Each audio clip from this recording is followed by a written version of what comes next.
Bien, ok.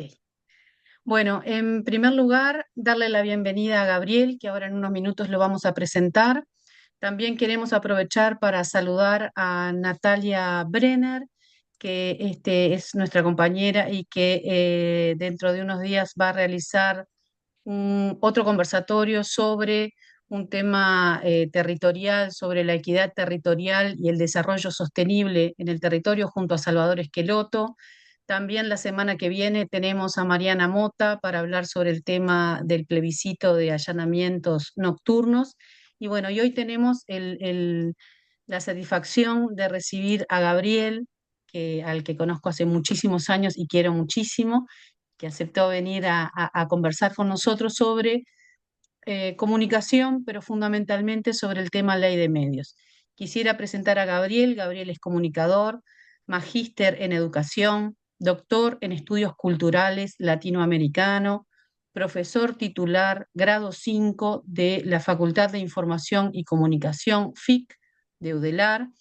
Entre otros cargos fue director del Instituto de Comunicación de la FIC antes que fuera universidad, fue presidente de ALAIC, Asociación Latinoamericana de Investigación de la Comunicación, así que para nosotros es un lujo presentar a Gabriel para charlar sobre ley de medios, que estamos seguras también va a tocar algunos temas que tienen que ver con comunicación, ya que han habido algunos temas, por ejemplo, lo que recientemente pasó en Brasil con X y la orden de suspensión de la red en ese país. Así que bueno, agradecemos a Gabriel y te damos la bienvenida y arranca cuando quieras. Bueno, gracias, Ankara. Es un gusto también estar con ustedes y está bueno, espero, creo, abordar este. En general no ha sido fácil que tengan un lugar importante en la agenda eh, pública y en la agenda en particular de la izquierda. Em, Supongo que puede ser útil hacer un poquitito de historia. Es una historia conocida, pero capaz que ha pasado debajo del radar de muchos y de muchas. Cuando hace ya 20 años, el Frente Amplio estaba por llegar por primera vez al gobierno nacional, estos temas empezaron a conversar y se elaboró un programa específico para esta área que tenía algunas grandes líneas que en buena medida yo creo que siguen vigentes. Orientaciones generales, más allá de una ley particular de la cual no se hablaba específicamente en ese programa, aunque se anunciaba que habría que tomar medidas legislativas. Una primera línea era evitar o disminuir la concentración de medios. Esa era como una primera gran línea de trabajo. Una segunda tenía que ver con abrir la cancha a nuevos actores en el panorama mediático, particularmente abrir o ensancharla, esa cancha. Que hubiera más espacio y más audiencias para los medios públicos y que los medios comunitarios, que en aquella época estaban perseguidos y prohibidos, tuvieran un lugar claro y potente. Eso se complementaba con estímulos a la producción nacional de contenidos, sobre todo de contenidos audiovisuales. Hay que recordar que estábamos en una época donde ya emergía un cine nacional que no habíamos tenido hasta hacía no mucho tiempo. Eso se debía en parte a algunas primeras políticas de estímulo que había habido a fines del siglo pasado y comienzos de este y que se potenciaron mucho después de eso, en parte por políticas que el Frente Amplio impulsó. Em, una línea complementaria de todo esto y que atravesaba el conjunto era que la sociedad tuviera mucho más lugar en la discusión y las decisiones sobre estos temas, que hubiera participación social en asuntos clave que hacen a, el funcionamiento del sistema de medios del país. Por ejemplo, cuando se asignan frecuencias, se le da una radio o un canal de televisión a alguien. Siempre decimos que se le da un canal. En realidad lo que se hace es asignar una frecuencia en usufructo por un periodo o sin un periodo, pero la frecuencia no es de una empresa o una persona, sigue siendo de la humanidad y administrada por el Estado. Eso es lo que dice la jurisprudencia internacional, lo que dicen las Naciones Unidas.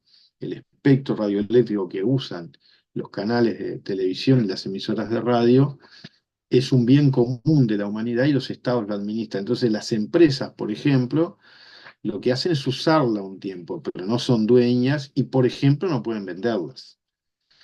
Digo esto en particular porque parece que se venden las frecuencias de radio y televisión. Da la impresión de que eso sucede en Uruguay y en otras partes un poco también. Después podemos aclarar por qué parece que eso sucede y en términos estrictamente legales no sucede, pero hay cosas que detrás de esas simulaciones pueden ser complicadas. Bueno, digo, en ese tema, por ejemplo, que la sociedad puede intervenir y en otros también importantes. Esas eran como las grandes líneas de trabajo. Eh, Cuando asume el gobierno, el primer gobierno de izquierda, allá por el año 2005, el tema no aparecía en la agenda por un asunto más que también jugó ahí, y era la institucionalidad con la que se contaba. No había claramente un organismo a cargo de estos temas y en todo caso lo poco que había era bastante complicado. Era una época donde todavía el Ministerio de Defensa era el que tenía a su cargo la Dirección Nacional de Comunicaciones y, por ejemplo, se encargaba de esta cuestión de la asignación de frecuencias de radio y televisión, por ejemplo. ¿Sí?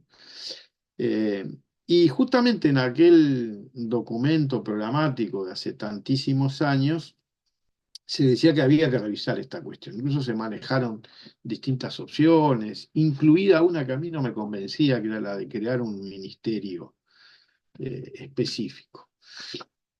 Incluso hasta en lo personal tuve un lío por ese tema, eh, porque algunos compañeros con mucho poder de decisión entendieron que yo lo había propuesto y que mejor no hablara más.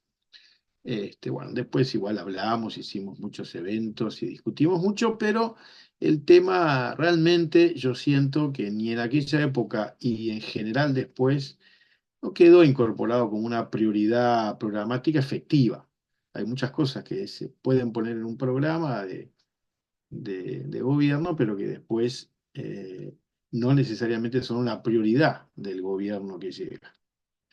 Y este no lo fue, claramente. Y nos costó mucho hacer entender a distintas personas, compañeros que tenían responsabilidades, que esto era importante, que había que asumir. Algunas cosas pasaron en aquel primer gobierno y en los siguientes. Por ejemplo, en el primer gobierno de izquierda se aprobó la ley de redifusión comunitaria, que legalizó la situación de las radios y se suponía que además iba a estimular su presencia, su trabajo con distintas medidas.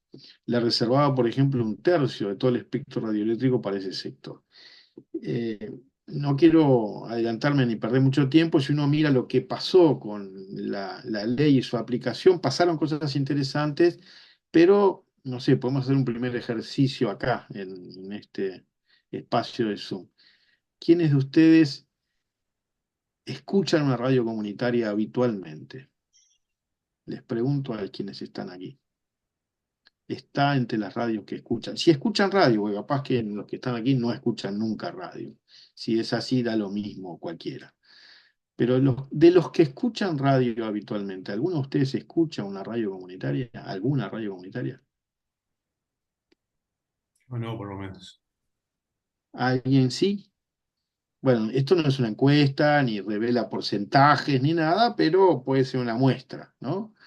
Es decir, no tienen un espacio importante en las audiencias hoy. No se movió la aguja, digamos, ¿no? A tantos años vista. Incluso si uno hace la historia fina, nosotros en particular en nuestra facultad, un equipo que yo coordino, ha investigado específicamente el fenómeno, lo que pasó en los primeros años, lo que pasó después, y digamos que incluso hoy estamos bastante peor que al comienzo de la aplicación de aquella ley, una ley que es del año 2008, 2007-8, se aprobó a fin del 7, se empezó a aplicar en 2008, se legalizaron un montón de radios, unas 150 radios comunitarias, y hoy muchas de ellas no funcionan, y en general, con algunas lindísimas excepciones, y conozco y quiero mucho algunas de ellas, tienen muy escasa audiencia. Hay excepciones preciosas, pero la generalidad es así. Y esta mini encuesta que acabamos de hacer es una muestra más de ese asunto. Esa era una línea entonces. ¿Qué pasó? ¿Por qué pasó? Bueno, mil explicaciones. No voy a entrar ahora, si después les interesa algunas explicaciones de eso tenemos para quienes hemos venido siguiendo este asunto, que además lo seguimos con mucho cariño porque nos interesamos. Otra de las, retomando aquellas otras líneas, ¿no? Con la concentración de medios. ¿Cambió algo en el país? Bueno, ahí el intento más fuerte fue justamente la ley de medios. La ley de medios habla de muchas cosas y una de las que plantea es esto. Ahora, es un poquito curioso, porque la ley de medios que se aprobó a fin del 2014 y se supone que se iba a empezar a aplicar a comienzo del 2015 cuando se promulgó, pero no se aplicó mucho. Y después también está bueno hablar de qué pasó, por qué costó tanto, que se empezara a aplicar algo de la ley bastante después. Ese es un capítulo interesante. La ley de medios preveía algunas cosas respecto a esto, pero lo que preveía era bastante parecida a lo que ya había legalmente. Lo que dice la ley del 2014, que acaba de ser derogada, ustedes saben, es lo mismo que estaba en una ley del año 1978, un decreto de ley en plena dictadura militar, que decía que nadie podía ser adjudicatario de más de dos emisoras en la misma banda, y ahora claro, que es eso de la banda, ni más de tres en total. Es decir, las bandas eran AM, FM y televisión. Nadie podía tener más de dos AM, y si tenía dos AM y una FM, ya estaba en su tope, no más de tres. O si tenía un canal de televisión, una AM y una FM, ya está, nada más. Eso decía en el 78 y exactamente lo mismo dice la ley del 2014. Y entonces, ¿qué pasaba? Que nunca se cumplió. Ni en aquella época, ni ahora, hoy. Yo vivo en el Cordón, en Montevideo. Y acá bastante cerca, a pocas cuadras, y el otro día justo estuve, hay un lugar donde hay cinco radios juntas, que está clarísimo que son de la misma empresa. ¿Mm? Yo tengo mucho cariño por alguna gente que trabaja ahí y estuvimos bárbaro en un programa de radio, etcétera. Pero digamos que eso no se cumplió con la ley vigente esta ni con las anteriores. La ley de 2014 le agregó algunos reaseguros, se suponía eso, que es la figura de grupo económico, que no estaba en la legislación de la dictadura. Porque lo que pasó en Uruguay habitualmente y sigue pasando hoy es que para cumplir la ley, entre comillas, esas cinco radios o las que sean, 10, etcétera, y hay varios casos parecidos, tanto en Montevideo como en el interior, que hay varios casos de este estilo, también se pueden juntar con canales de televisión, etcétera. Lo que se hace es que una radio es mía, la otra es de mi tía, la otra es de un amigo o de un primo, pero todos sabemos que somos todos lo mismo y somos un mismo grupo. O otro mecanismo que incluso complica todavía más, hay un testaferro o varios testaferros a cargo de cada uno de estas distintas adjudicaciones, y eso hace, por ejemplo, que se salteó otro aspecto de la legislación del 78 y también la del 2014, es que los extranjeros no podían y no podían ser dueños de medios. Eso justamente con la ley recién aprobada empieza a caer de a poco, no completamente, pero casi que sí.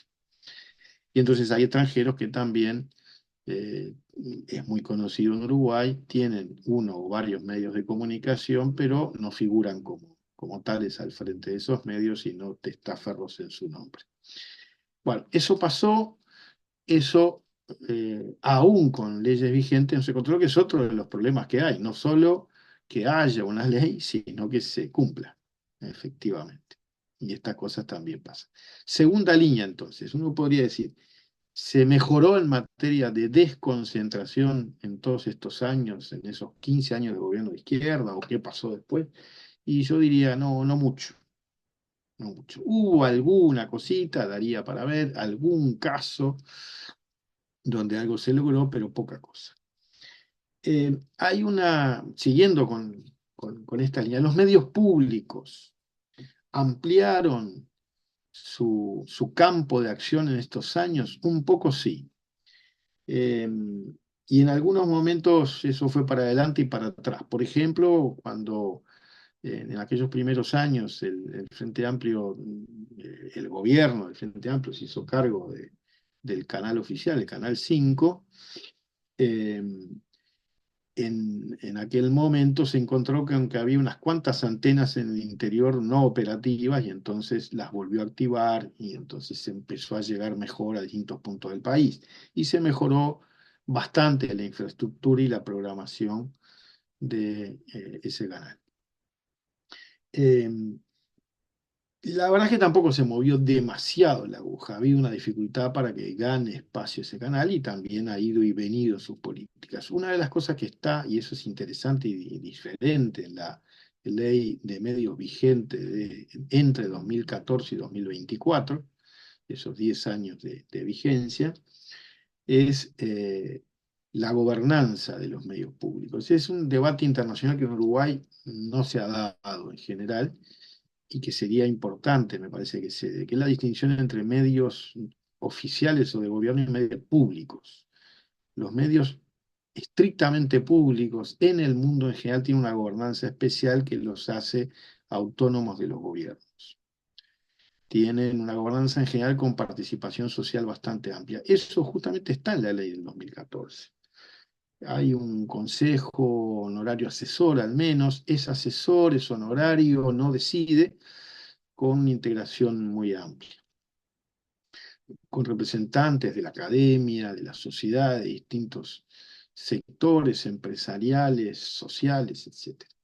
Eso nunca se integró durante el periodo que pudo haber pasado cuando gobernaba el Frente Amplio, y nunca se integró en este periodo tampoco, obviamente.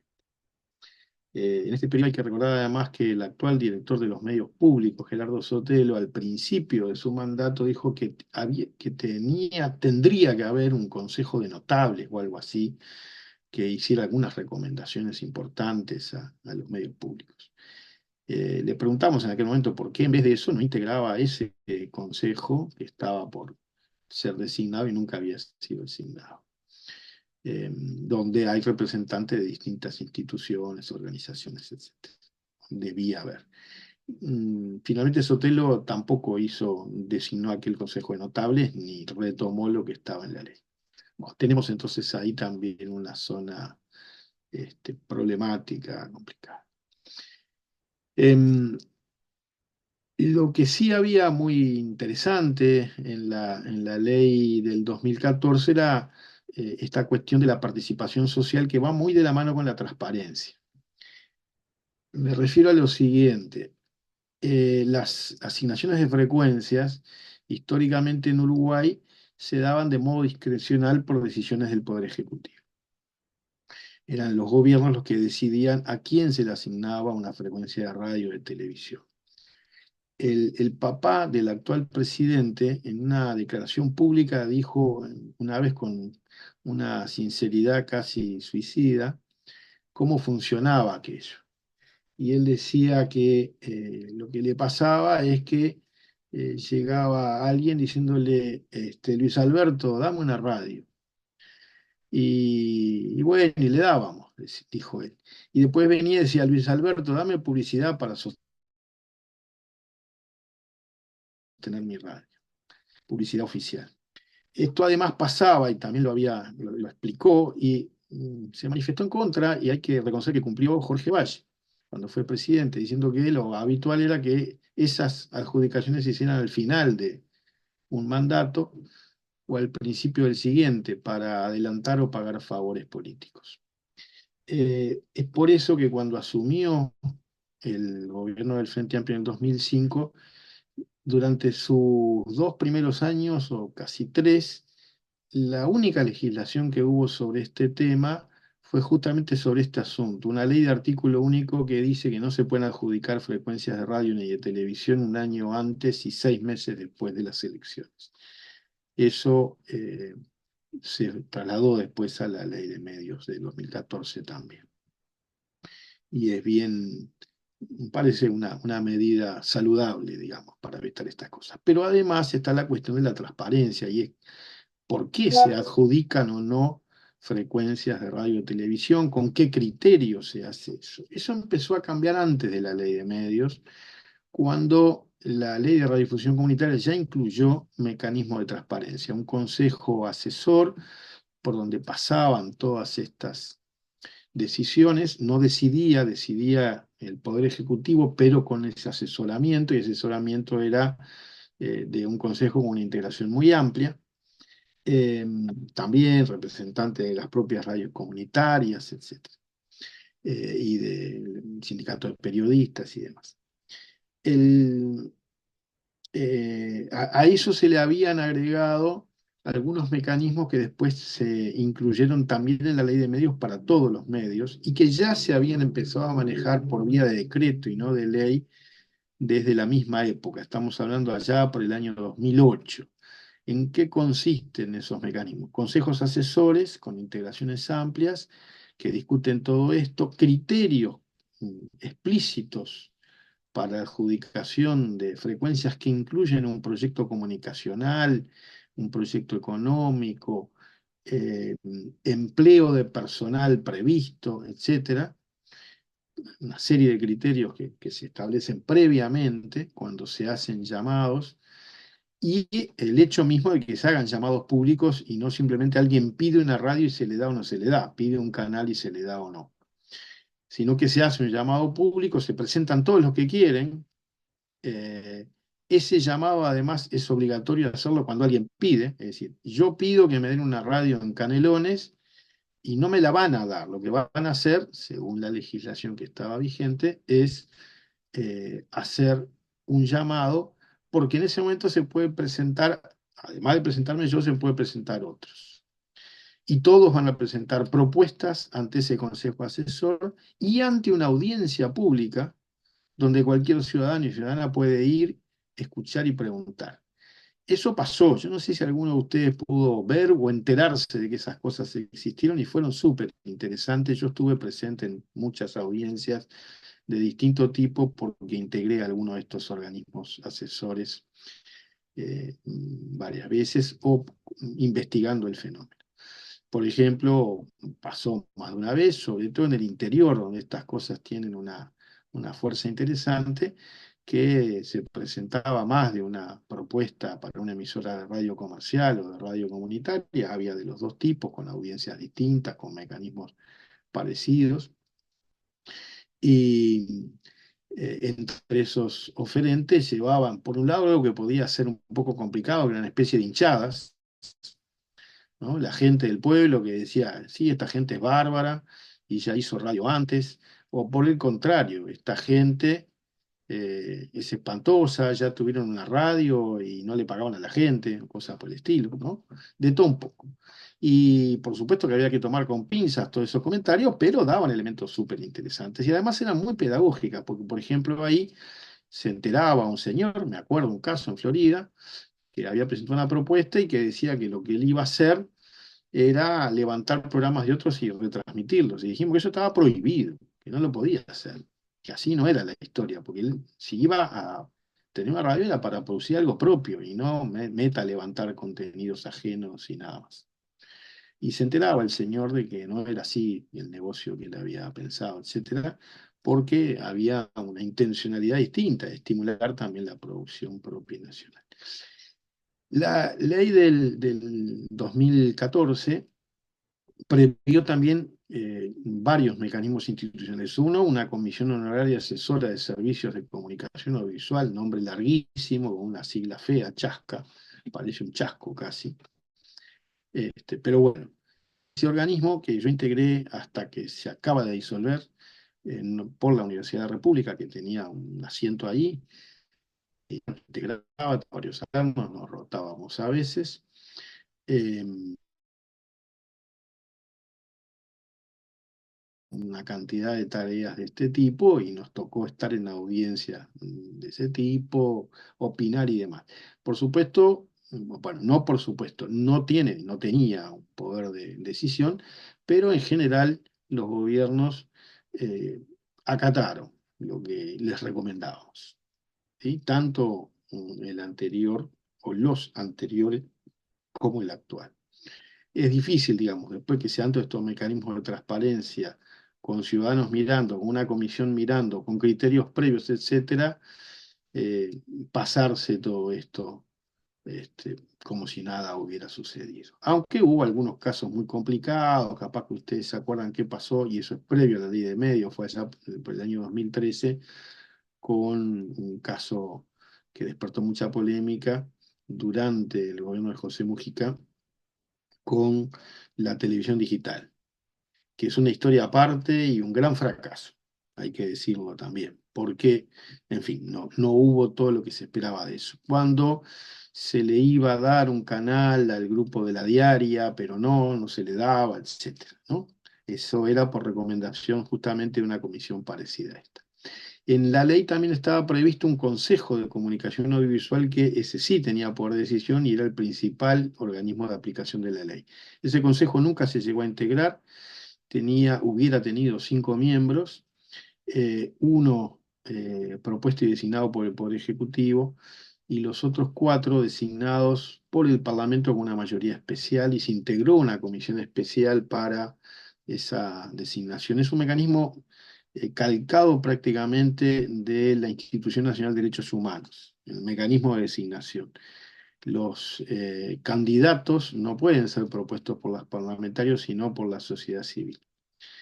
Eh, yo fui candidato justamente por una serie de organizaciones que presentaron mi candidatura y fui a entrevistarme con esa amplísima comisión parlamentaria, qué sé yo, que después parecía que era respaldo, pero la oposición de la época decidió bloquear todo y nunca hubo, o sea, a la hora que se llamaba a la Asamblea General, que era la que tenía que designar a ese consejo, no había quórum. La oposición no hacía quórum, entonces nunca se reunió la Asamblea General, nunca se designó ese consejo y eso quedó también por el camino.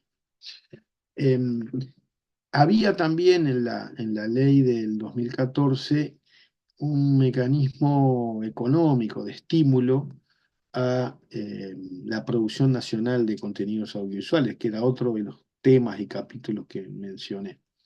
Eh, Eso tampoco llegó a aplicarse realmente. Eso pasaba por el cobro de un canon a los canales privados de televisión para que, por el uso del espectro radioeléctrico, ese canon, un canon anual, y eso formaba un fondo que en su momento calculamos hubiera equivalido a unos 3 millones de dólares, que es poquita plata si uno piensa en producción de cine, de televisión o de lo que sea, pero que en ese momento duplicaba lo que estaba aportando lo que era el ICAO, el Instituto del Cine y del Audiovisual. No era tan poco, digamos, para un país con una producción tan gasolera como la que tenemos, no estaba mal, digamos.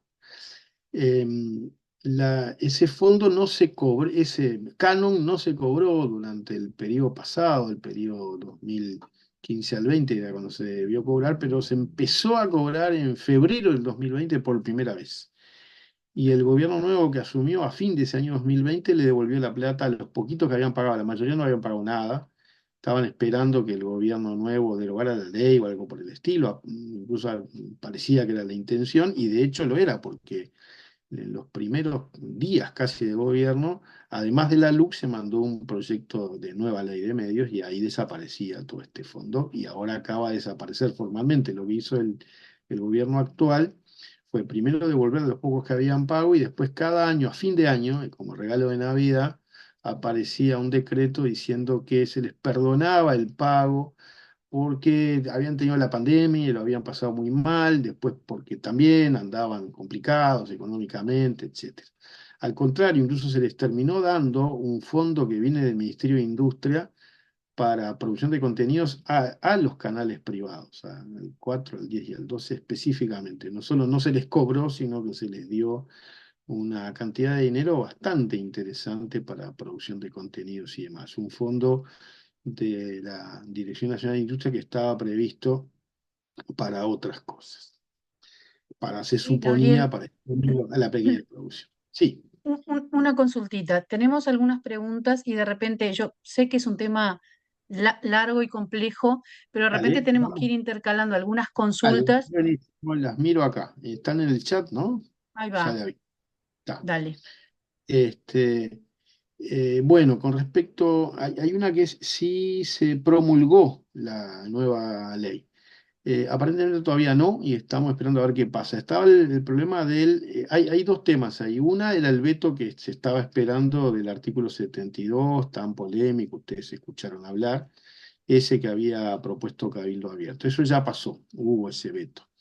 Después descubrieron que había algunos errores en la ley y quizás por eso están viendo cómo los corrigen, algunos errores de redacción. Uno muy curioso, por ejemplo, que yo ni me había dado cuenta, confieso, pero que compañeros más atentos y abogados descubrieron, por ejemplo, que ese Consejo de Comunicación Audiovisual figura todavía en algún artículo. Y no existe ese consejo, ¿no? No solo no había existido, sino que en esta ley no está. Bueno, cosas como esas y algunos problemas más que podrían hacer inconstitucional algún artículo de la ley.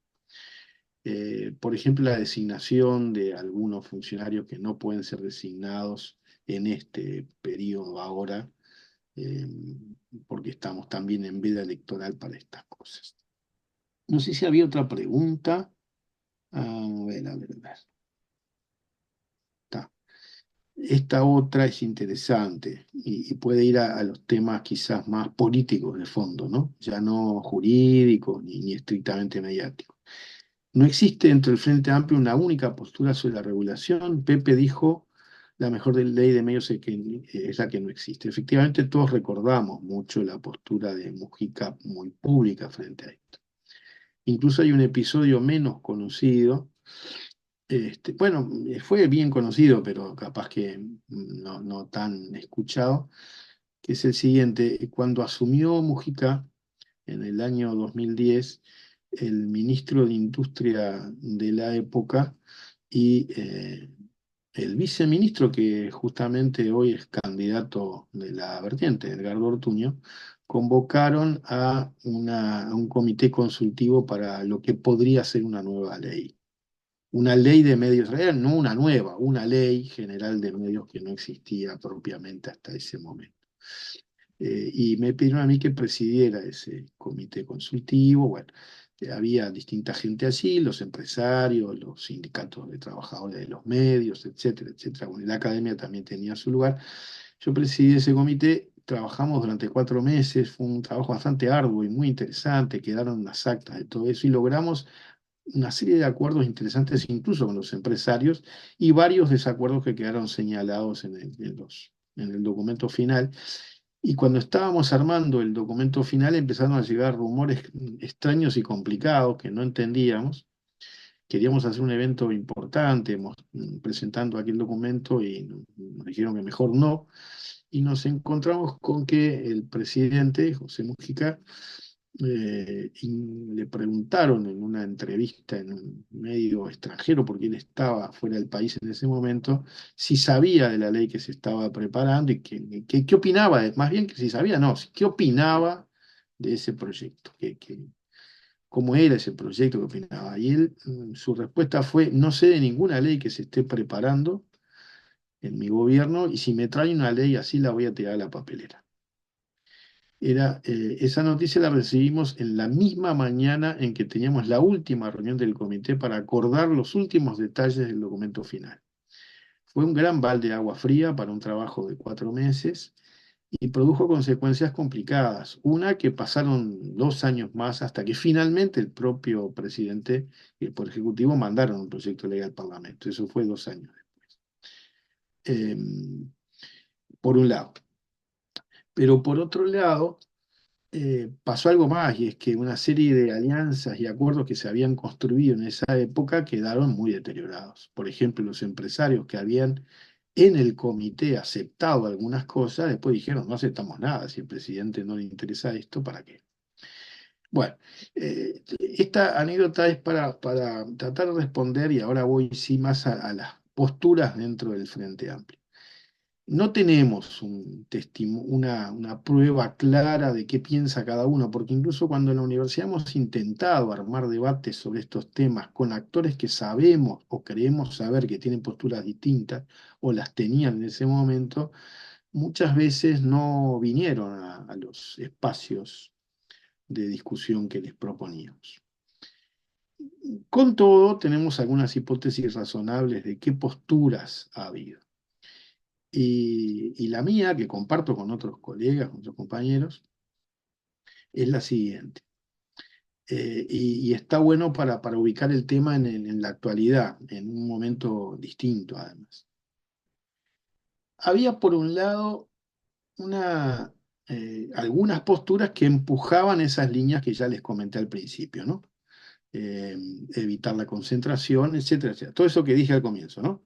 Había alguna gente que estaba en esa línea y alguna gente que incluso hoy tiene responsabilidades importantes y que estuvo en esas discusiones. Había otra postura que quizás es la que tenía Mujica y es, pudiendo quizás coincidir con esto, les parecía que era poco conveniente dar esta batalla.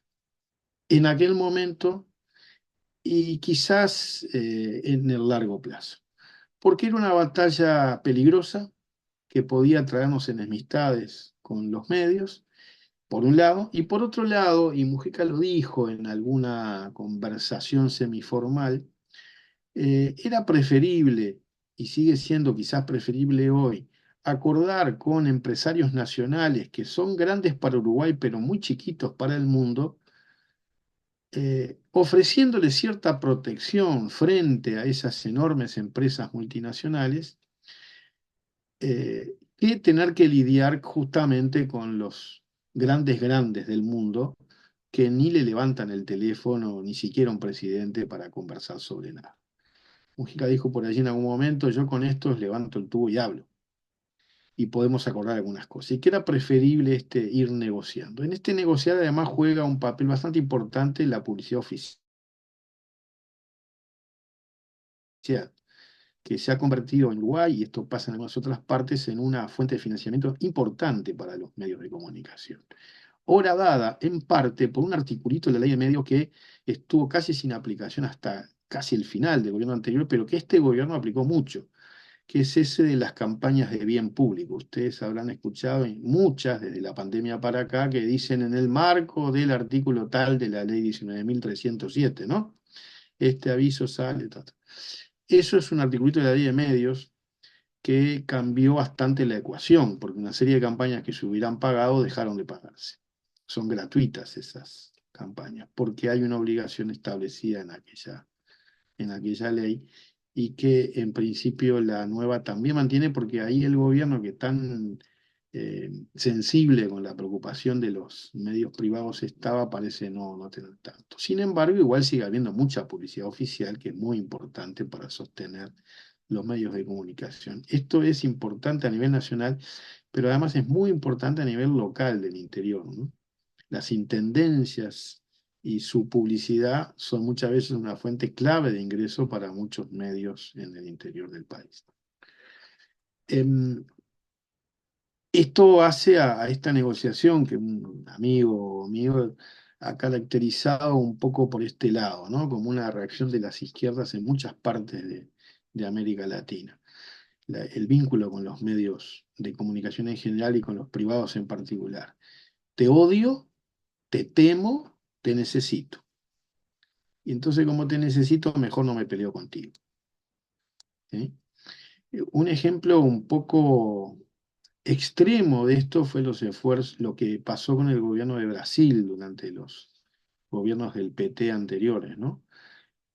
Amagó a legislar, a regular varias veces, es larga la historia, la conozco bastante, y al final nunca lo hizo.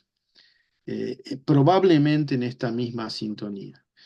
Y en el 2016, cuando todo lo que pasó con Dilma Rousseff y el impeachment y demás, esos medios golpearon tan duro y tan mal al gobierno del PT que uno se cuestionaba si había valido la pena darles ese margen y evitar esa pelea.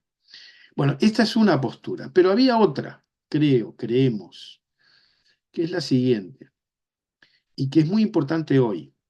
Este me parece un punto clave para pensar hoy. Había quienes pensaban, parece, lo siguiente, esto nunca fue público, pero hubo reuniones donde estas cosas las escuchamos. ¿Para qué dar esta pelea en aquellos años cuando en realidad esos medios, radio y televisión, se van a morir? Y lo que va a haber en algunos años más va a ser todo digital por Internet, con lo cual habrá televisión o habrá radio, cosas por el estilo, pero no habrá uso del espectro radioeléctrico para todo esto. Y al no pasar por ese filtro de un espectro radioeléctrico limitado que obliga a hacer adjudicaciones limitadas de frecuencias, si vamos a Internet cualquiera puede hacer cualquier cosa y lo que hay que buscar es una otra batalla, que es ganar por adelantado, adelantarse en esa batalla. Dominar el espacio digital lo más posible. Y por ejemplo, un intento en esa dirección fue Vera TV, ¿sí? Y una empresa pública estatal dueña de las redes de telecomunicaciones, es decir, en manos de todos los uruguayos, eh, monopolizadas por esa empresa, al menos en las redes físicas, ya no en las móviles, pero las físicas siguen siendo muy importantes, ¿sí? Y aún en las móviles con una presencia muy fuerte, ustedes saben que la telefonía celular móvil de Antel sigue siendo de mucho peso en el mercado uruguayo. Entonces, tener peso en el mercado móvil y tener el monopolio de las conexiones fijas, desarrollar la red de fibra óptica como se desarrolló en esos años para llegar con la calidad que se llega a los hogares uruguayos, era una estrategia importante, complementada además con producción audiovisual propia, con una experiencia como la que podía dar Vera TV. Esa podía ser una línea que podía pensarse, algunos pensaban, valía más la pena que dar la otra batalla. Es complementaria del argumento anterior, quizás. ¿Sí? Si Internet le va a pasar por arriba a todos, a todo, vayamos por esa vía. Y en todo caso, negociemos también con los medios privados algunas cosas respecto a esto. Hubo algunos intentos por ese lado, una cosa que llamó el Plan Cardal, o Cardales, no recuerdo ahora, al final del gobierno de Tabaré Vázquez, el primer gobierno de Tabaré Vázquez, que después terminó desechándose, en fin, fue un intento de negociación por ese lado.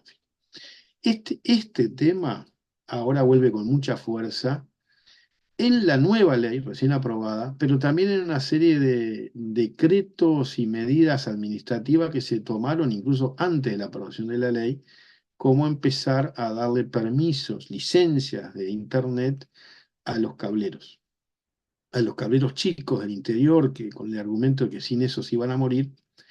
Ese argumento lo manejaron varios parlamentarios del oficialismo actual, pero también a los grandes cables. Por ejemplo, a las empresas de Montevideo les acaban de dar licencias de Internet, que era algo que venían pidiendo hace muchísimos años y la ley vigente les impedía porque había una incompatibilidad prevista.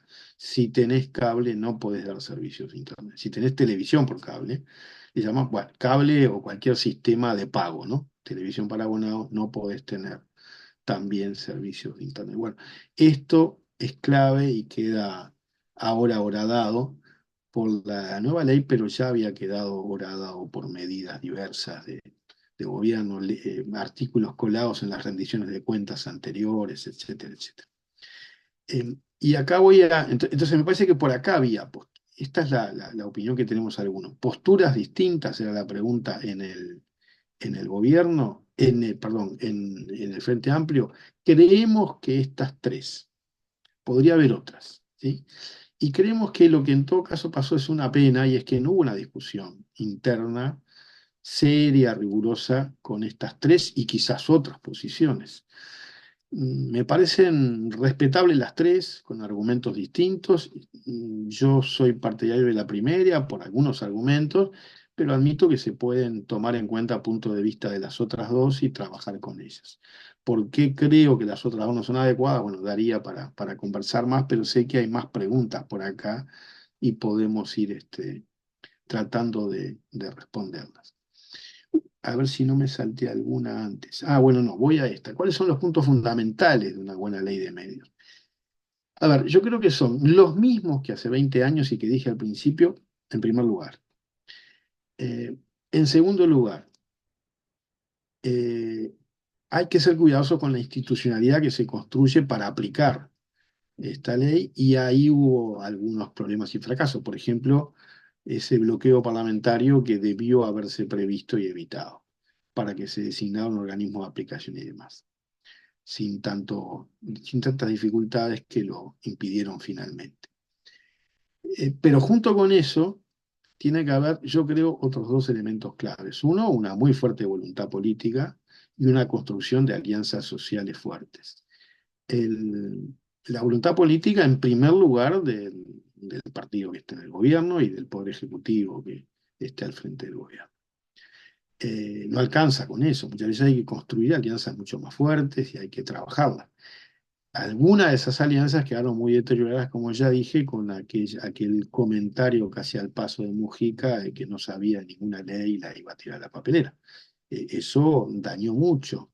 Una construcción que habíamos empezado a hacer con una cosa que hasta ahora existe, se llamaba Coalición por una Comunicación Democrática. Cuando llegó esta coalición de gobierno se le cambió el nombre y quedó ahí como Coordinación por una Comunicación Democrática, que es casi desconocido, pero que es un conjunto de organizaciones interesadas por estos temas y que en aquel momento estaba tomando calor y color, pero que quedó bastante debilitada después de eso, aunque existe todavía hoy y hemos hecho una cantidad de cosas.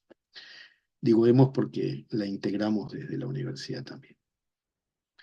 Em, y el otro gran capítulo que no estaba en la ley del 2014 y que algunos habíamos planteado que ya debía estar, pero que en el 2024 y de aquí en más es fundamental, es incluir Internet y el mundo digital en esta conversación. El- la ley del 2014 en su artículo 1 dice explícitamente que Internet queda fuera de la regulación. Y el artículo 1 de la ley actual dice lo mismo, de vuelta. Con lo cual quedamos bastante sorprendidos cuando vimos el primer proyecto que envió el Poder Ejecutivo actual a comienzo del 2020, porque en la exposición de motivos decía que aquella ley, entre otras cosas, estaba vieja porque no tenía en cuenta Internet, pero después el artículo no era igual, decíamos, bueno, ¿qué pasa acá? Sin embargo, en parte sí la tuvo en cuenta, no para regular cosas referidas a la transmisión digital, pero sí para abrirle la cancha a los cabreros para que usaran Internet, usando además las redes de Antel, ¿no? Eso es todavía peor, ¿no? Para competir con Antel, que es lo que está ya pasando ahora, ¿no? Ya empezando a suceder con esta licencia que se dio. Pero salvo esas ventanas, otras cosas no se metieron. ¿A qué me refiero? Y hay cosas de las que no había hablado todavía. En la cuestión de la estímulo a la producción nacional, además de estímulos económicos, había otro que eran las cuotas de pantalla y cuotas de tiempo en radio. Son dos medidas muy típicas de los sistemas de medios en todo el mundo. Obligación de una radio de un mínimo de tiempo de música nacional. Obligación de los canales de un mínimo de tiempo de programas de producción nacional. Bueno, eso tiene una larga historia, sobre todo en Europa, y es muy interesante porque tiene mil formas. Bueno, no entra en los detalles, se puede ver cómo se hace. Eso es un elemento interesante y a veces muy potente. A veces puede ser muy inocuo porque se usa muy mal. Por ejemplo, una de las trampas típicas es llenar esa cuota volviendo a pasar una y otra vez contenidos viejos, ¿no? Por ejemplo. O llenar esa cuota con unos contenidos de muy malísima calidad. Es otra forma. Bueno, en fin, es una historia compleja. Pero también puede haber reaseguros contra eso. En Europa, que justamente en esto es un ejemplo interesante, las cuotas rigen para la radio y la televisión de hace muchos años, pero desde el 2018 rigen también para las plataformas de streaming. Netflix Amazon, etcétera, en Europa están obligadas a dos cosas: a tener un mínimo de producciones nacionales o europeas, ahí hay los dos tipos de cuotas, en sus catálogos, y a eso además le agregaron hace algún tiempo de forma visible y clara, porque hay un problema con los catálogos de streaming, ¿no? Que anda a encontrar algunas cosas. No, digo, salvo que sepas que están, pero digamos, una cosa es que esté en el catálogo, otra cosa es que te salta primero para elegir, ¿no? Y cómo están ordenados los contenidos para poder buscarlos, con qué categorías y demás. Bueno, pero hay eso y le agregaron una segunda obligación, que es la obligación de producir contenidos en los países europeos. Eso explica una cantidad de producciones, por ejemplo, de Netflix españolas que vemos aquí. Ustedes habrán visto unas cuantas, ¿no? Ya lo estaban haciendo incluso antes del 18, se habían adelantado un poco a eso porque creían que era buen negocio, que la producción local tenía buena audiencia local y también mundial eventualmente. Y parece haber resultado el negocio, pero además ahora están obligados a hacerlo. ¿Por qué Uruguay no lo hace? Eso tendría que estar en una ley como esta. Por ejemplo, en la del 2014 ya se pudo haber pensado en eso, pero quizás todavía era temprano. No estábamos tan claros. Era una época donde todavía muchos de nosotros probablemente no estábamos suscritos a estas plataformas. Pero ahora, seguramente, así como dice la pregunta, ¿quién escucha radio comunitaria? Pregunto, ¿quién está suscrito a alguna de estas plataformas? Y me jugaría que la gran mayoría de nosotros, ¿o no? ¿Está bien? Bueno, ahí no hay cuotas de nada, ni de catálogo. Anda a encontrar una película uruguaya en Netflix. Hagan el ejercicio y la prueba. ¿Sí? Alguna hay, ¿eh? Siempre alguna hay. No sé si siempre, pero algunas se encuentran, pero está escondida, es muy difícil, etcétera, con alguna excepción. Y producciones eh, locales, uruguayas, para eso no. Lo que sí ha habido es otro fenómeno interesante y es producciones de alguna de estas plataformas para el mundo, pero que en realidad estrictamente no son locales. Son producción internacional, incluso con actores que vienen especialmente, etcétera. Eso pasó mucho además en la pandemia por una serie de cuestiones, donde este era un buen lugar para filmar alguna de esas producciones. Y le vino muy bien la pequeña industria nacional.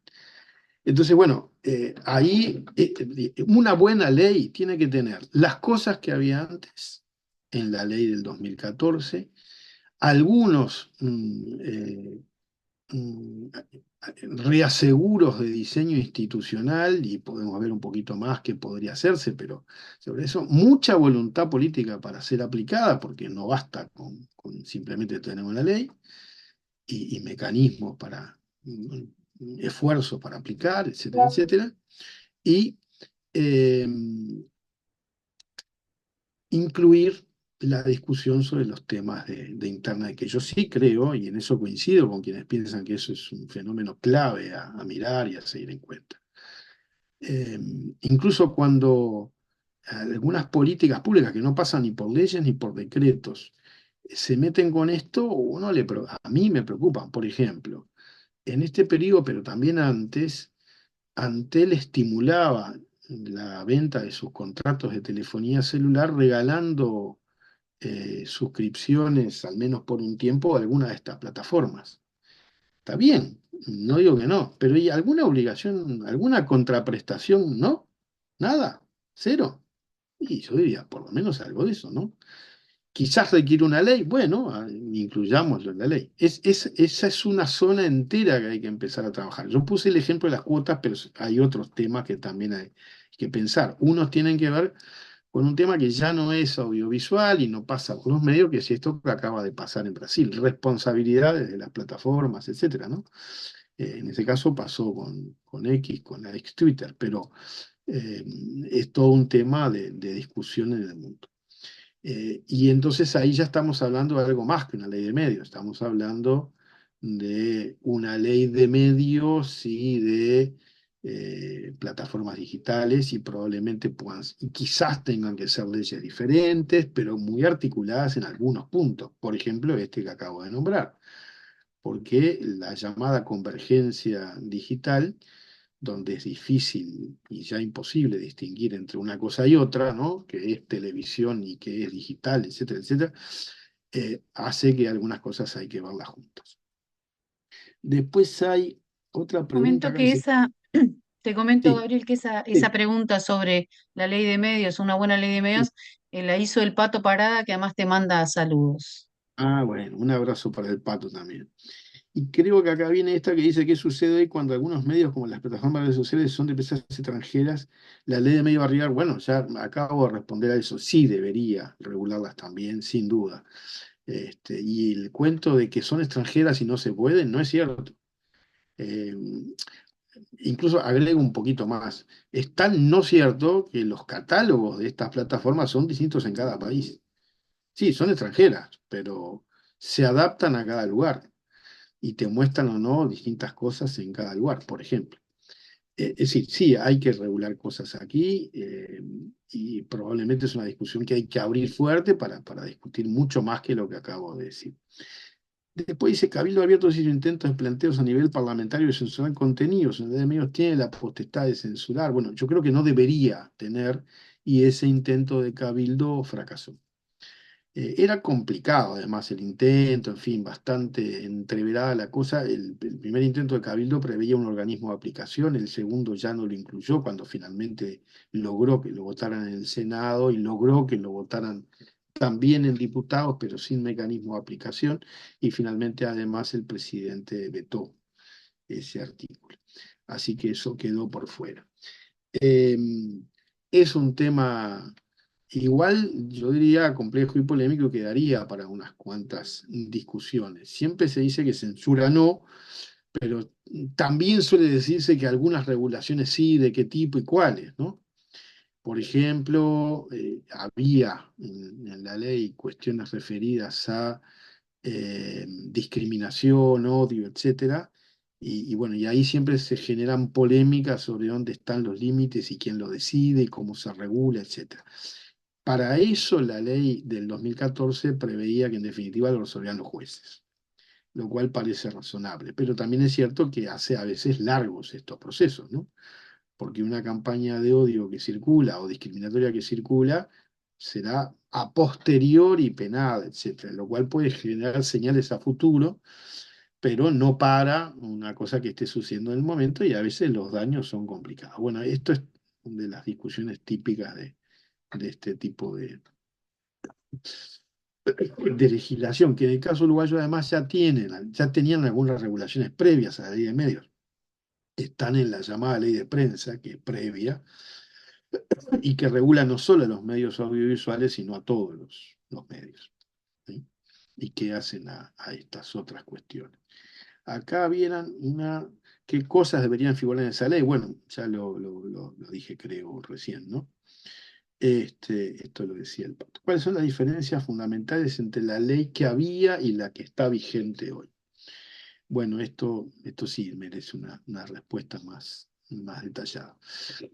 ¿Qué es lo que cambia? Una cosa ya la dije, que es esta cuestión de las licencias de Internet para los cableros.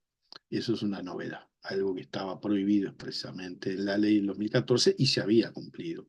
Hasta eso sí se había cumplido. Estaba prohibido de antes, además, ya y seguía cumpliendo.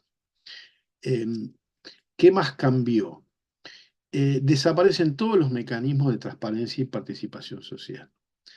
Eh, Aquí, en este tema, no hay ningún argumento económico y tampoco valen argumentos que se manejaron, ojalá solo por mala información. Yo creo que algunas veces no solo era mala información, sino quizás mala intención, que era que no habían funcionado esos mecanismos. Sí funcionaron y funcionaron bastante bien.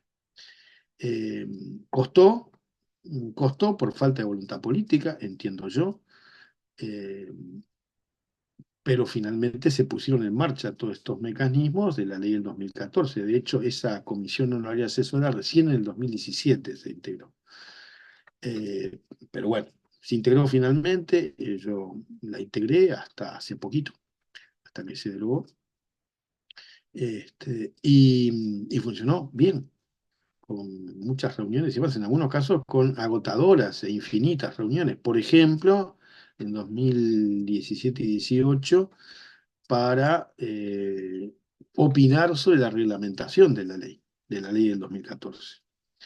Y nos hicieron trabajar a destajo, y trabajamos a destajo, muchísimas reuniones infinitas, propusimos muchísimas cosas y nos apuraron mucho para que opináramos sobre eso. Entregamos un documento extenso a mitad del 2018 y el gobierno de la época se demoró un año entero en sacar finalmente la reglamentación de la ley. La sacó a mediados del 2019, cuando faltaban unos pocos meses para las elecciones. Con lo cual, eso explica por qué muchas cosas de la ley se aplicaron tan poco también. Pero había cosas que no requerían reglamentación y tampoco se aplicaron mucho. ¿Sí? Por ejemplo, el de las campañas de bien público, incluimos alguna cosa en la reglamentación, ¿no? Pero bueno, todo un tema. Es un tema además que tiene aspectos vidriosos. Por ejemplo, en el gobierno anterior y en el actual, justo al final, ha habido campañas que, en mi opinión y la de unos cuantos más, se salen de lo que realmente está previsto en la ley y la reglamentación, que son campañas políticas disfrazadas, ¿no? Del gobierno que se va, que quiere mostrar su obra y cosas por el estilo. Y lo digo con dolor, en mi opinión, lo hizo también el gobierno anterior. Usó ese articulito que no lo había usado prácticamente para nada, muy al final y de un modo que no nos pareció del todo correcto en algunos casos. Y el gobierno actual lo está haciendo con esto de la app para bajarse y no sé qué, y lo hizo con la reforma de la seguridad social también. Otras cosas, en cambio, han sido de un uso correcto. O por lo menos, digo, pueden gustarnos o no las campañas, eso es opinable y está bueno opinar, pero en todo caso están dentro de lo que parece razonable, las que se hicieron durante la pandemia, por ejemplo, o durante la sequía. ¿Sí? Después podemos discutir si los contenidos o la forma, pero es correcto, nos parece, usarla para esas cosas. ¿Sí? Bueno, eh, ¿qué otras diferencias? La principal es la falta de transparencia y participación. Para mí eso es clave. ¿Sí? La segunda, bueno, principal, no sé, ¿qué está primero? La otra es la concentración. Ya era algo incumplido y ahora se subieron las barreras mucho más. La cuenta que hemos hecho, en general, las barreras se subieron al límite que están, para que nadie tenga que pedir permiso para hacer nada, ¿no? Ni violar ninguna ley para hacer nada. Ya no son dos en cada banda y tres como máximo, sino cinco y ocho, y depende si Montevideo es el interior. Es poco compleja la parafernalia ahí de distintas reglamentaciones según el lugar, pero además también se abre la cancha para extranjeros, pero con algunos límites que al final son más o menos lo que hay, etcétera, etcétera. Con lo cual, lo de la concentración definitivamente no va a cambiar nada. Digo, va a seguir como está y puede crecer y puede además crecer la extranjerización de medios que ya está existiendo en Uruguay por vías encubiertas y se va a ir haciendo cada vez más fuerte probablemente. Esa es el otro plano de gran diferencia. Definitivamente no se les va a cobrar un canon ni se va a conformar un fondo para la promoción audiovisual. Eso no va a estar tampoco. Otras cosas estuvieron a punto de sacarse de la ley, pero finalmente quedaron respecto a la anterior. Por ejemplo, las cuotas siguen estando, que están tal como quedaron después de algunas inconstitucionales que decretó la Suprema Corte de Justicia hace unos años, que le daban más precisión a esas cuotas. Quedaron como estaban y en principio es de las cosas que más o menos se están cumpliendo, pero habría que ver qué tanto se controla. En esta comisión que yo integraba, algunas veces pasaron algunos contralores de esto y hubo algunos rezongos, algunos medios que no cumplían del todo o que no presentaban la documentación prolija de cómo habían cumplido. Eh, por un lado. Por otro lado, iban a desaparecer algunas cuestiones más, como cláusulas de protección para la infancia, para los periodistas, para discapacidades, etcétera. Esas quedaron, que se han ido aplicando más o menos. Por ejemplo, lengua de señas en televisión, habrán visto, ¿no? Esa es una de las cosas. una cláusula de protección de conciencia para los periodistas, esa quedó finalmente. No se ha usado mucho, pero ahí está. Em, la institucionalidad definitivamente no va a haber ningún consejo plural de comunicación audiovisual y controlan básicamente dos organismos, el Poder Ejecutivo a través del Ministerio de Industria, que tiene una Dirección Nacional de Telecomunicaciones y Servicios de Comunicación Audiovisual, y la USEC. La USEC en la LUC creció en potestades, previendo un poco esto mismo, de alguna manera, ¿no? Pasa a ser más importante. La LUC es un organismo, perdón, la USEC es un organismo creado allá por el año 2000 durante el gobierno de Jorge Valle. Hemos tenido discusiones con alguna gente si es una buena o mala idea. Yo no tengo mala opinión sobre la existencia de las unidades reguladoras como tales y de la USEC en particular. Sí de lo que de esta última reforma, que puede tener algunos problemas, pero quizás no tantos, y sobre todo el funcionamiento de la USEC, que no es un problema de legislación, sino de políticas específicas de cada gobierno, ¿no?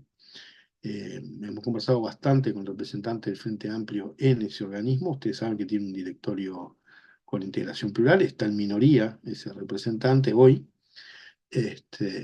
y bueno, y él nos cuenta muchas de las votaciones, nos ha contado muchas de las votaciones que hay allí, de las cosas que han ido pasando por el directorio de la UCI, algunas son bastante escandalosas, por cierto, como esto de las licencias que les comentaba de Internet, que es uno de los problemas quizás más importantes.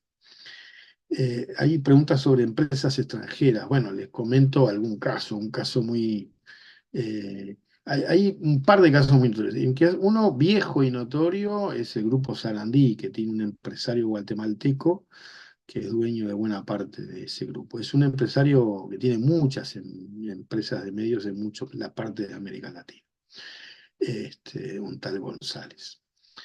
Eh, Otra de las cosas que está viendo es compra de grupos de cables por una empresa actual de televisión para abonados que es del grupo Clarín argentino. Eso ya tiene presencia fuerte, ya tiene presencia en Uruguay fuerte, ¿no? Pero está creciendo cada vez más. Y después está DirecTV, que tiene permisos de transmisión y que del interior ustedes saben que es bien importante también, ¿no? Muchas zonas donde tienen una cobertura bien importante. Esos son los casos por ahora, pero lo otro que viene pasando es socios que van comprando partes de distintos medios en distintas partes y no tenemos un relevamiento preciso. Sabemos de muchos casos de este tipo que empezaron a suceder en alianzas complejas, en el grupo de Canal 2 empezó a pasar y en varios otros también sucede, ¿no? En el departamento de Colonia esto tiene vieja historia, con radios que en realidad son empresarios argentinos porque transmiten básicamente para su propio público argentino, en Punta del Este también, por razones similares, etcétera. En Colonia porque transmiten directamente, en Punta del Este porque transmiten para los argentinos instalados allí, en esa zona. Bueno, no sé si me van quedando preguntas, algunas más. Las potestades que se confiere al Poder Ejecutivo. Sí, efectivamente, en definitiva es el gobierno y es la URSEC que tiene un poquito más de control por un representante de la oposición, que entre las dos son los organismos de cumplimiento de la ley.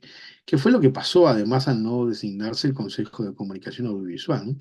Que pasó también en el gobierno anterior.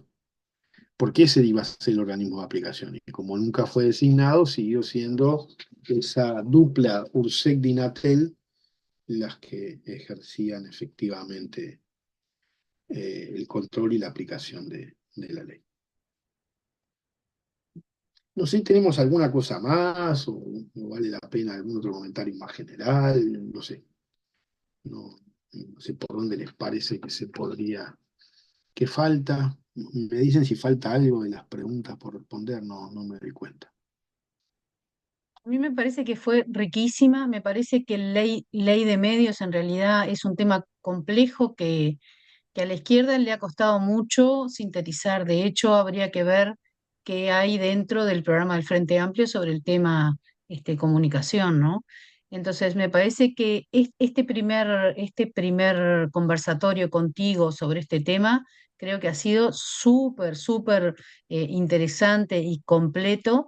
Me parece que deberíamos quizás intentar contigo contactarte en otra oportunidad para seguir hablando de estos temas que me parece que son súper interesantes y creo que en realidad la comunicación nos atraviesa en en toda nuestra vida. Acá hay otra pregunta, Gabriel.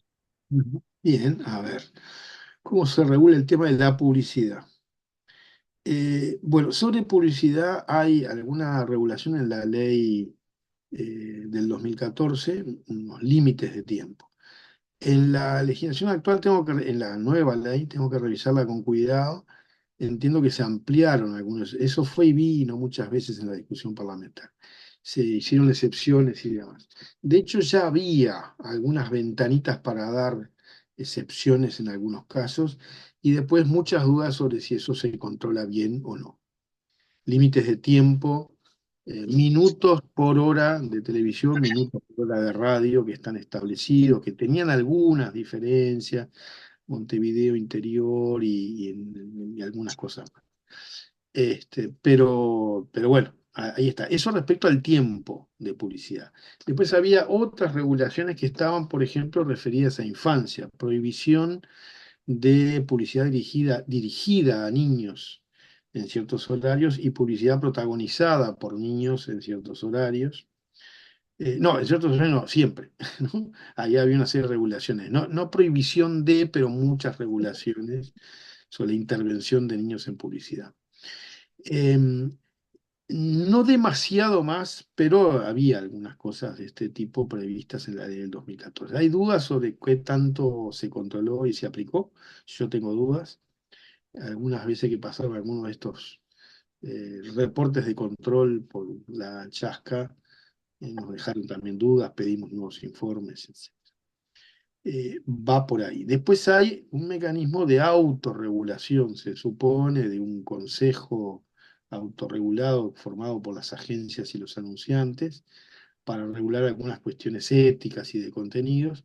Y hay algunos intentos interesantes de los propios publicistas que si bien no tienen una agremiación estrictamente, tienen un organismo, una institución, que es el Círculo de la Publicidad, que hace cosas interesantes y qué sé yo. Por ejemplo, sobre género, ¿no? Publicidad y género. Combatir los estereotipos de género en la publicidad. Mujeres publicistas que han hecho cosas bien interesantes, estimulando a otras mujeres y a sus colegas varones sobre este tema con campañas y demás. Bueno, en fin, pero estos son todos mecanismos autorregulatorios. Eh, Va por ahí, digamos. Por supuesto que también las cuestiones de discriminación y demás rigen para contenidos en general y para publicidad en particular. Que se cumplan de vuelta puede ser problemático. La ley actual levanta, pero tengo que revisar bien cómo quedó finalmente, porque hubo muchas redacciones, un poco más los límites de tiempo, más excepciones y cosas.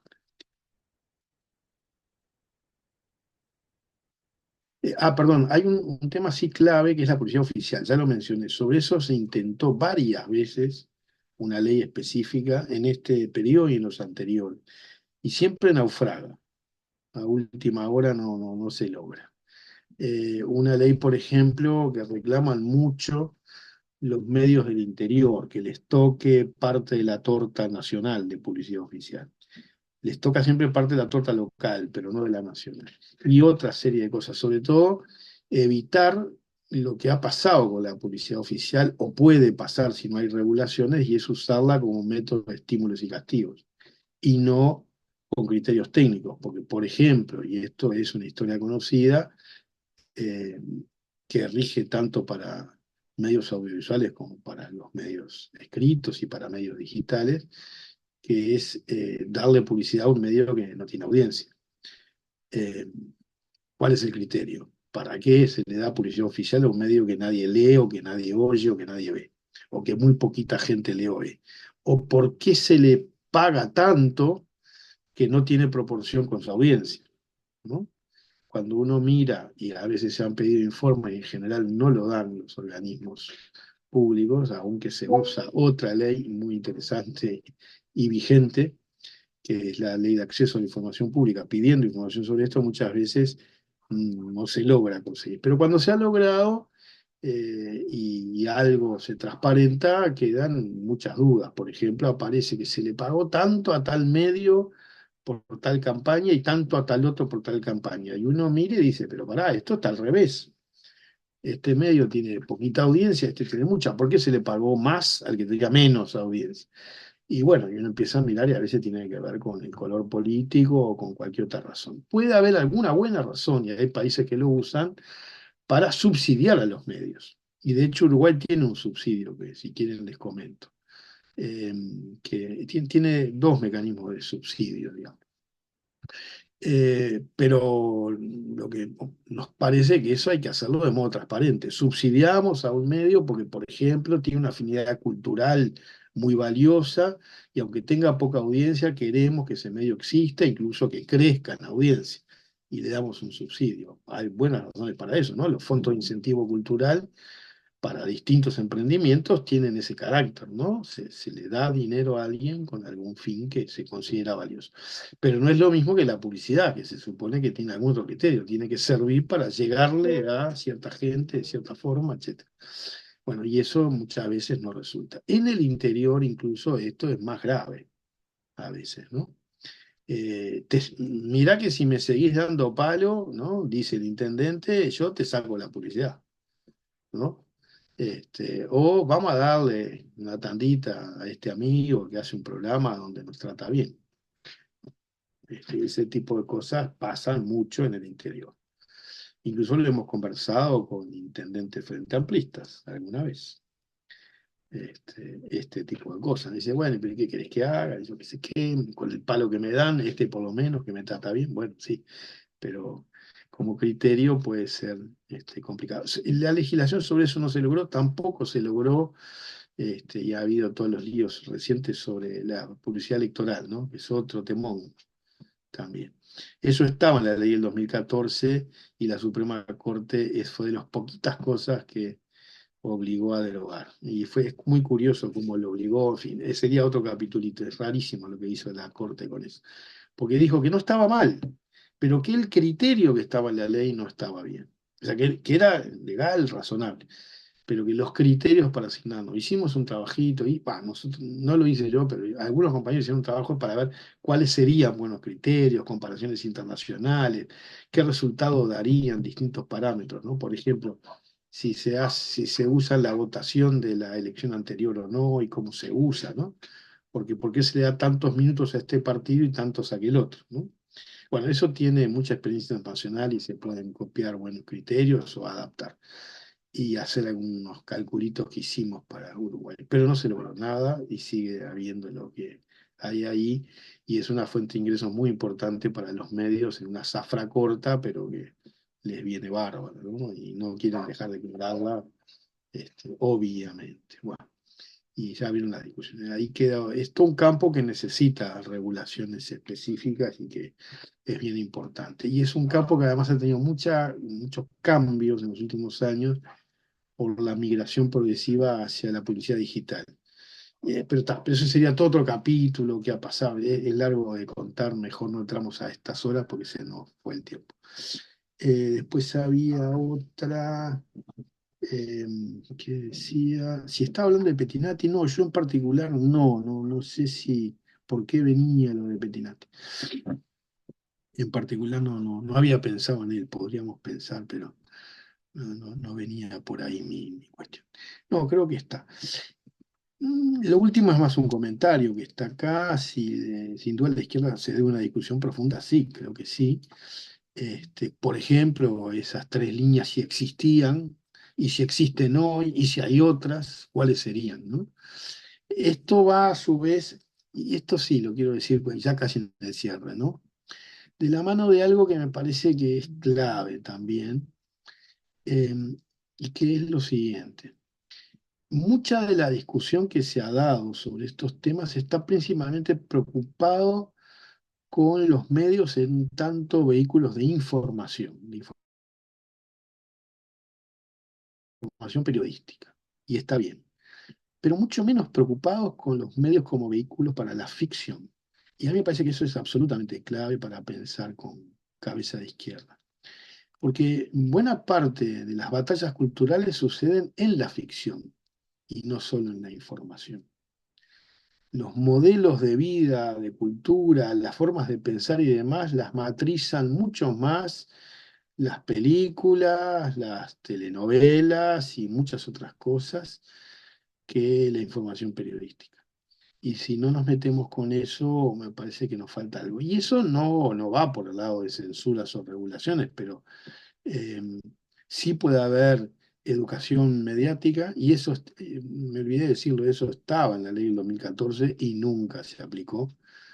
Un Plan Nacional de Educación para la Comunicación figura en la ley 2014. eh, lo conozco muy en detalle porque estuve muy metido con ese tema en particular. Estaba a cargo de la Defensoría del Público, otro organismo que nunca casi funcionó, organismo que le tocaba, el defensor del público iba a estar en la órbita de la Institución Nacional de Derechos Humanos, que tenía a cargo también la articulación de ese plan que nunca pasó. Bueno, eso se puede hacer. Brasil está trabajando fuertísimo en ese tema ahora. Mucha gente y mucha política pública y mucho dinero volcado a educación mediática, incluyendo lo digital, ¿no? Educación informacional y mediática. Digital, informacional y mediática. Hay pila para hacer en eso. Justo va a haber una jornada en los próximos días aquí en Uruguay, un poco sobre estos temas, con los poquitos que algo le dedican a este asunto. Mucho para algunas cosas que sí se pueden regular y mucho para trabajar para estimular la producción local, nacional, de ficción de calidad. Algo se ha hecho, pero se ha hecho más del lado del cine que del lado de la televisión y eso es problemático. Hay un cine nacional interesante, mm, pero tiene poca pantalla en televisión y poca pantalla digital. Digo, digital incluido el streaming, ¿no? Yo trato de ver el cine nacional, pero lo tengo que ver en algunas salas durante pocos días, con algunas excepciones, y después no lo encuentro en ningún lado. Antes por lo menos podía ir a algún videoclub muy selecto, ahora ni esa opción está, ¿no? Porque anda a encontrar después esa producción. En televisión casi seguro que no, salvo algunos pocos ciclos en TV Ciudad y algunos de los canales privados, pero no más. Canales privados que además están obligados a financiar una parte de ese cine. Yo no sé si ustedes saben, hay una cosa que es el FONA, Fondo Audiovisual, que fue una negociación que hizo la Intendencia de Montevideo hace muchísimos años a cambio del cableado y la existencia de TV Ciudad y el FONA. Fue todo un acuerdo de los años 90 y se constituyó el FONA donde los canales privados están obligados a financiar y tienen los derechos exclusivos para la emisión de las películas financiadas, parcial o totalmente. Muchas veces son financiamientos parciales y no usan esos derechos y dejan que caduquen y lo usan muy poco en la mayor parte de ellos. Y a veces lo usan en un ciclo único, una única pasada o una pasada además a las 2 de la mañana, cuando nadie la va a ver. Este, si eso tuviera alguna vía digital, capaz que no habría problema, pero no la tiene tampoco, entonces, o la tiene muy escasamente. Entonces quedamos viendo muy poquitos toda esa producción interesante. Bueno, ahí hay que trabajar mucho, me parece, con cabeza izquierda, y como se trabaja ahora, hay un esfuerzo que es polémica, tiene discusiones, que es la agencia audiovisual. Está bueno y algunas cosas apuntan a la televisión y al streaming, ojalá prosperen, pero bueno, da para otro día de conversación. Bueno, vamos cerrando porque en realidad nosotros lo armamos esto en conversatorios de 1 hora y media, 1 hora y cuarto, 1 hora y media, y ya estamos sobre el final, pero en realidad quedaron muchas cosas en el tintero, quedaron muchas cosas interesantes para poder seguir desarrollando, así que de repente, Gabriel, te vamos a volver a invitar, capaz, ¿eh? Dale, ningún problema, con gusto. Bueno, muchas gracias, Gabriel, muchas gracias a quienes participaron y en breve lo vamos a subir a YouTube, después de que lo bichemos a ver cómo quedó. y lo subimos. Muchas gracias por participar y muchas gracias, Gabriel. Muchas gracias, ¿eh? Viva, y abrazos. Hay algunos mensajecitos. Carlos Polito dice, excelente, felicitaciones. Camila Nan dice, muchas gracias, estuvo muy interesante. Gabriela Villar dice, gracias. En fin, bueno, cerramos por acá.